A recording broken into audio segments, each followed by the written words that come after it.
বাঘের আতঙ্কে কাটা মইপিঠ, জঙ্গল থেকে গ্রামে ঢুকলো বাঘ।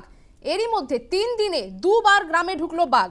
দেবীপুরে আক্রান্ত হতে হলো এক কিশোরকে। আজমলবাড়ির জঙ্গলে মৃত্যু এক মৎস্যজীবীর। আমাদের সঙ্গে সরাসরি রয়েছেন আমাদের প্রতিনিধি প্রসেনজিৎ সাহা। প্রসেনজিৎ, 3 দিনে গ্রামে দুবার বাঘ ঢুকলো, কি পরিস্থিতি রয়েছে এখন গ্রামের, আর স্থানীয়রাই বা কি জানাচ্ছেন?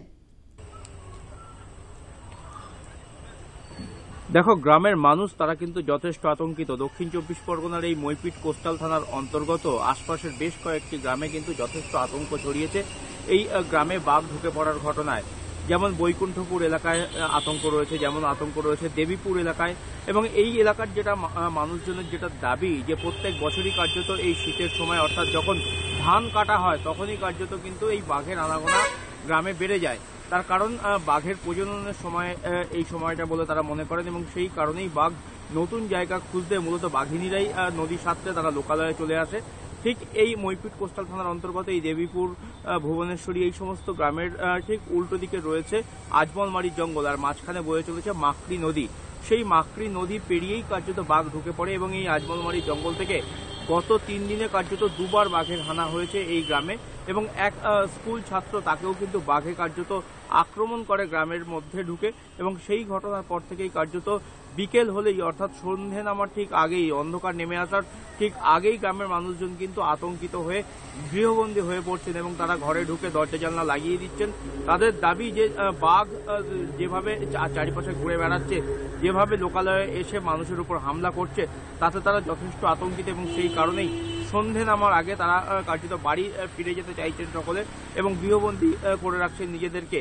এবং বন দপ্তরের উপরও কিন্তু যথেষ্ট ক্ষোভ রয়েছে স্থানীয় মানুষদের। তাদের দাবি, বারবার বাঘ গ্রামে ঢুকে আসলেও বন দপ্তর সেই বাঘ ধরার জন্য কোনো রকম ব্যবস্থা গ্রহণ করা হচ্ছে না। অন্যদিকে বন দপ্তরের দাবি যে আজমলমারির জঙ্গলে ডবল করে নেট ফেন্সিং রয়েছে, সেই নেট ফেন্সিং কাঁকড়া ধরতে গিয়ে কার্যত মৎস্যজীবীরা বা এই গ্রামের মানুষজনরা তারা কেটে দিচ্ছেন, যার জেরে বাঘ সহজেই কিন্তু কোনো বাধা ছাড়াই জঙ্গল থেকে বেরিয়ে আসতে সক্ষম হচ্ছে।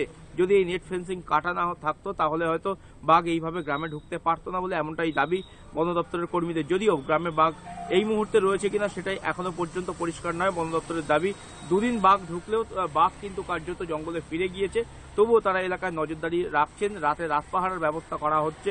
বন দপ্তরের তরফ থেকে আগুন জ্বালানো হচ্ছে, পটকা ফাটানো হচ্ছে, যাতে কোনোভাবেই বাঘ জঙ্গল থেকে বেরিয়ে এসে লোকালয়ে না ঢুকতে পারে, সেই ব্যবস্থাই কিন্তু তারা রাখছেন।